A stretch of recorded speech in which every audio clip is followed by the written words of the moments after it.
Okay, let's go into Kanji Explained. I have been putting off making this video because I hate explaining kanji. I think there's so much to it. And one of the hardest parts is kind of finding the right order to explain kanji in. Here we go, yeah. Okay, cool. So understanding how kanji works becomes a lot easier as you study Japanese. I'm about to dump a lot of information on you.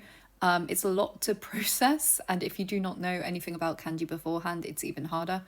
Just learn it by doing. Kind of like go through this video, go through my notes on my website, and if you're still like, wow, this is confusing, just push that to the side, remember the important things, and learn kanji as you go along. Learn how they work as you go along. Right, so kanji originated in China. It's one of the 3 Japanese writing systems. Hiragana and katakana act similar to the Roman alphabet, but kanji act as a symbol, or as symbols, one symbol. No, they act as symbols.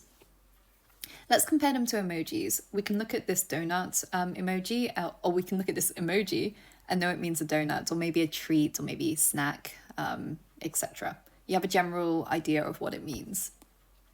Now imagine that, but for thousands of kanji. To read a newspaper, you need to know roughly 2,000 kanji. So let's go. The breakdown. Let's look at the details and break them down one by one. So this is the part where I was like, I don't really know what order to put it in because there's always things that I want to say earlier. It's really hard.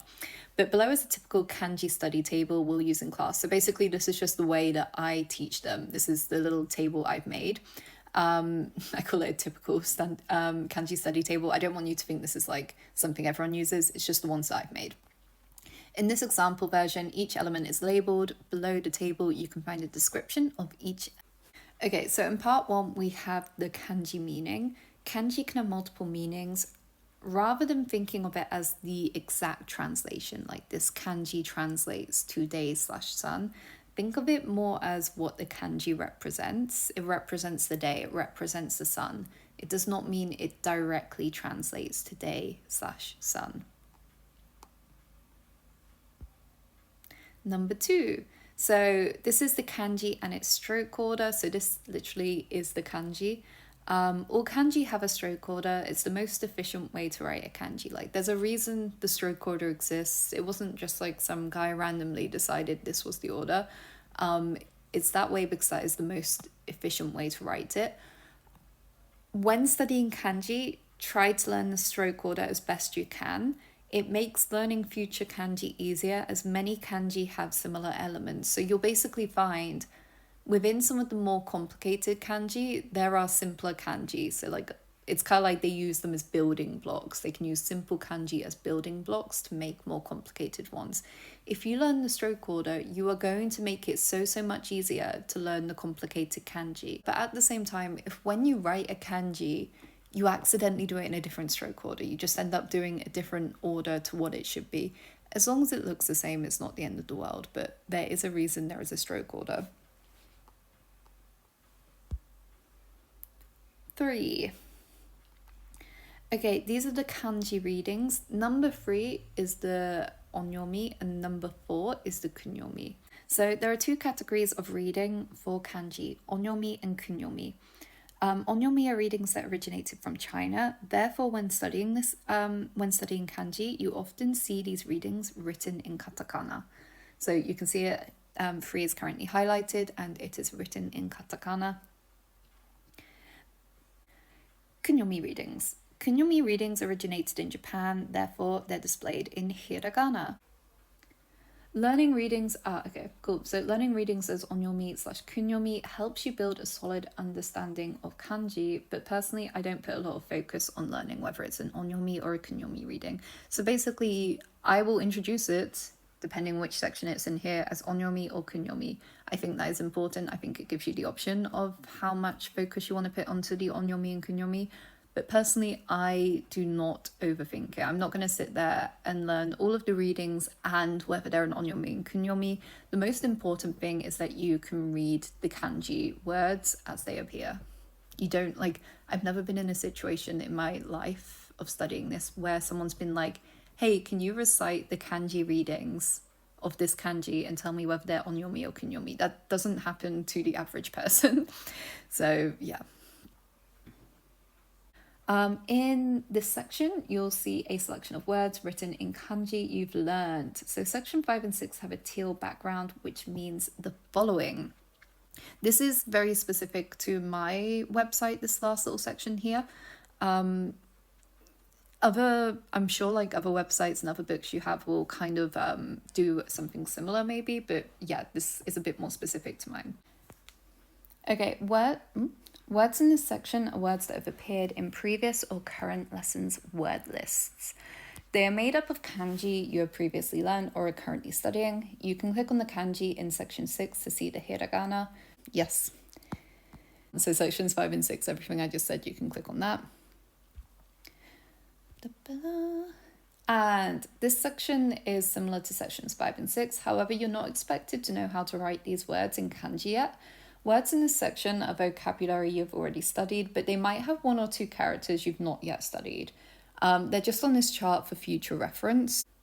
So basically, these are words you have studied, but with a few characters you might not yet know. So I don't expect you to know them yet.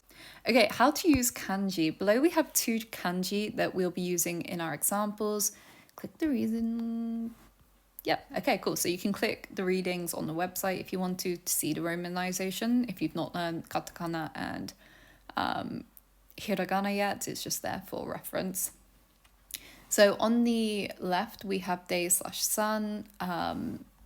We have its onyomi readings. We have its kunyomi readings. On the right, we have book/origin. We have its onyomi readings. We have its kunyomi readings. Many kanji can be used on their own as words. For example, hon on its own means book. So this little character on the right means book on its own. You can write that into a sentence and it will mean book. Using it in a sentence would look something like, this is a book. Obviously, I'm using English right now to show it to you because in this particular lesson, I do not expect you to know how to say this is a book in Japanese. Some of you might have studied before and might be able to, but if you're just following along my lessons, I don't expect you to know how to say this is a book.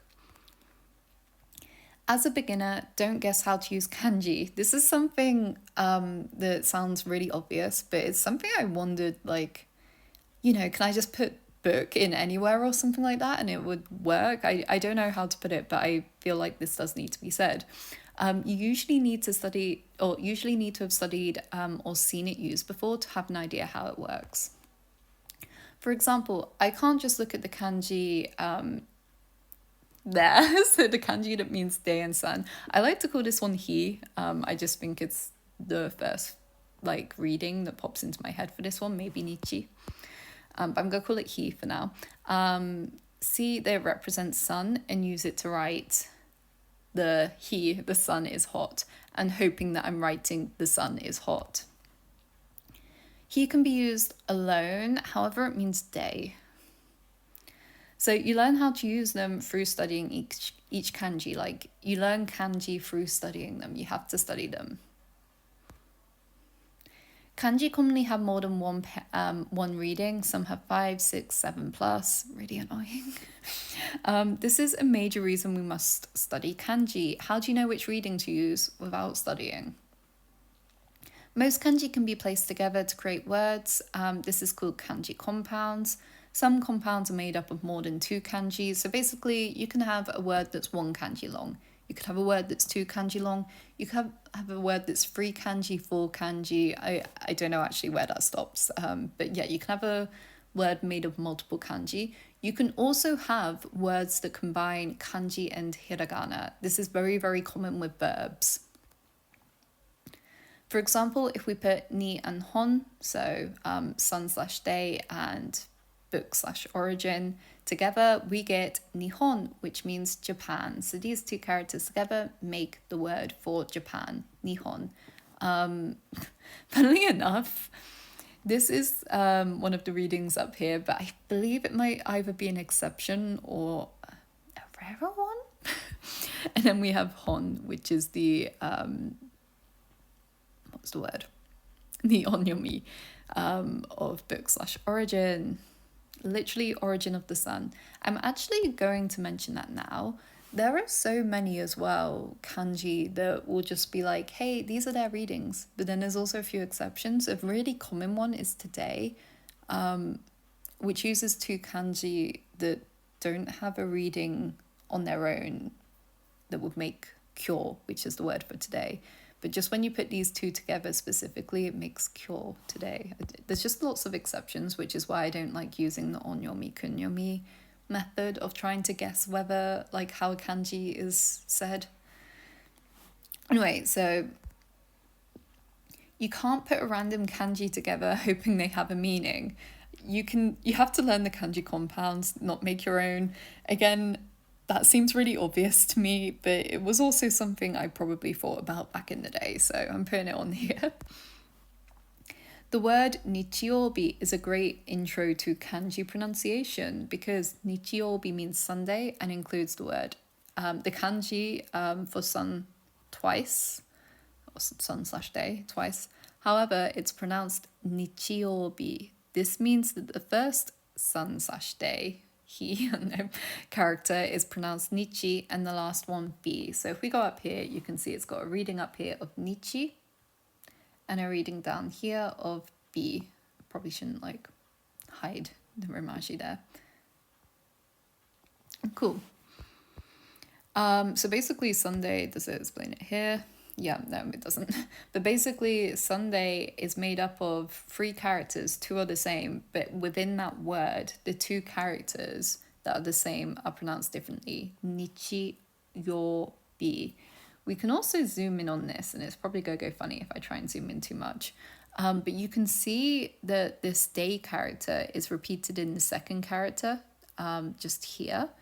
So earlier I mentioned that oftentimes the more complicated characters are built with the simpler characters. It doesn't mean that they mean the same thing. It's common, I would say, that they have a similar meaning if they are built with the smaller characters. So like this character here is generally meaning weekday and it has day in.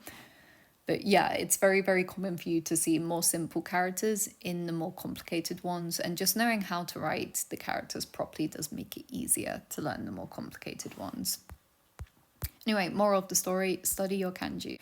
Okay, why learn onyomi and kunyomi? A popular way of learning kanji is also learning the readings as onyomi and kunyomi. This is because it's common for onyomi readings to appear in words that use more than one kanji, whereas kunyomi are often seen in standalone single kanji words. As a beginner, it's recommended that you learn whether a reading is onyomi or kunyomi, as it helps you build a solid understanding of kanji. I agree with that. I should agree, I wrote it.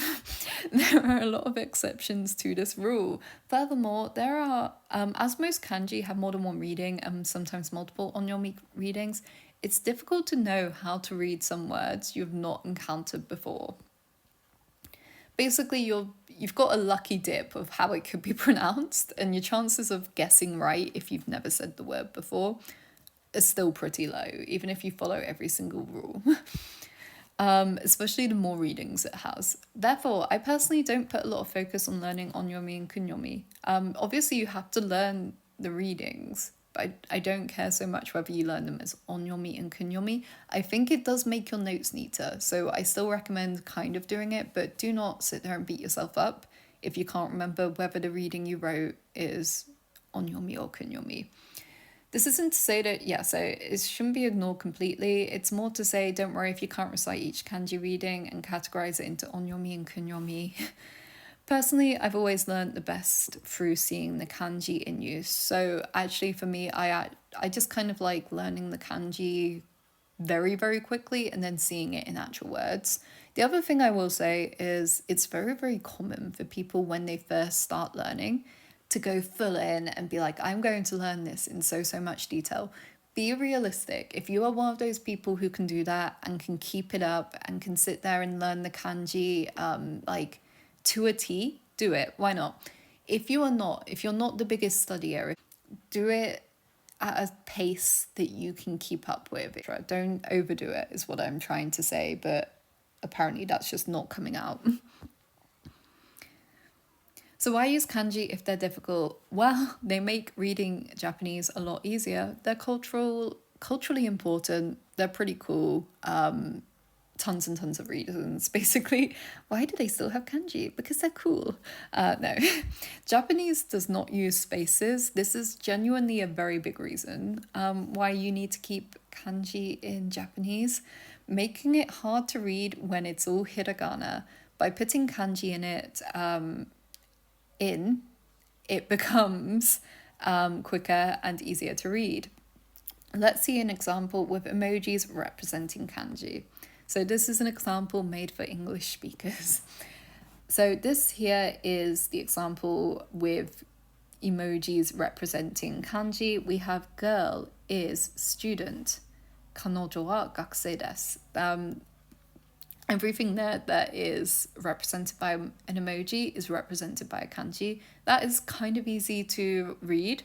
It's easier to read if you know that the first kanji is girl and the second kanji is student, or the first emoji is girl and the second emoji is student.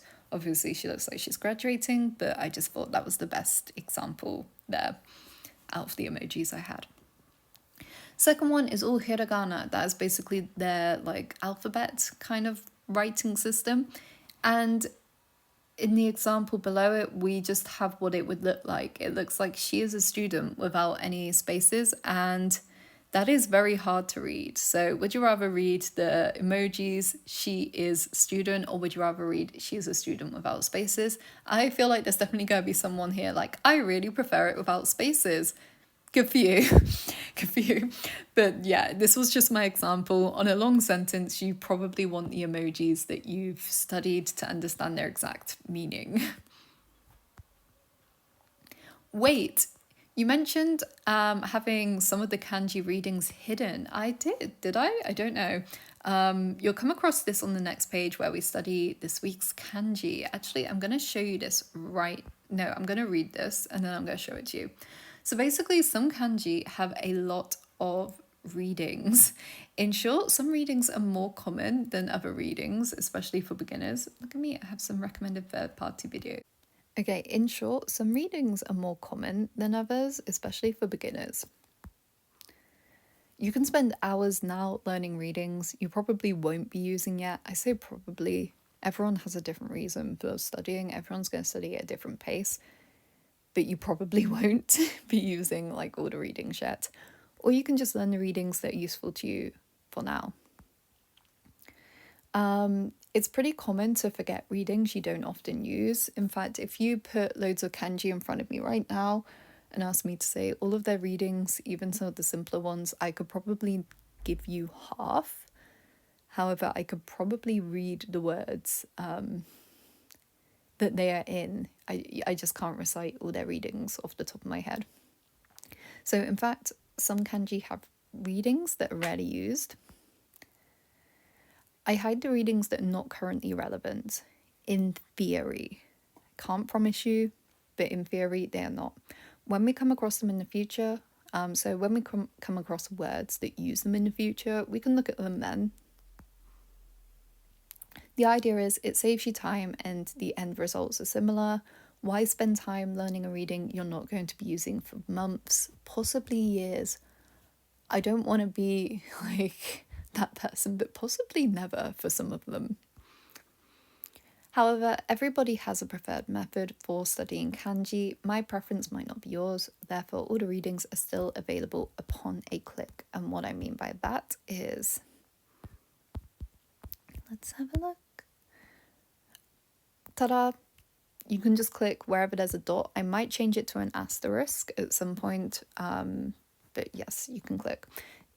What I will say is I don't think the readings I've hidden on this, so hito, futa, I think these ones are actually really, really useful. The reason I've hidden them is because I don't want to confuse anyone to begin with on the counting system. So when we go on to my lesson on counting, which is the next video, it's actually already uploaded. I didn't do them in order. I really didn't want to do this video. I hate explaining kanji.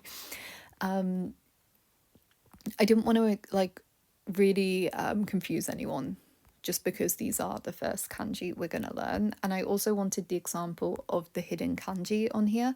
So yeah, these ones are hidden, but I would actually say these are kind of important readings. We got yo and yon, which aren't hidden because we use those.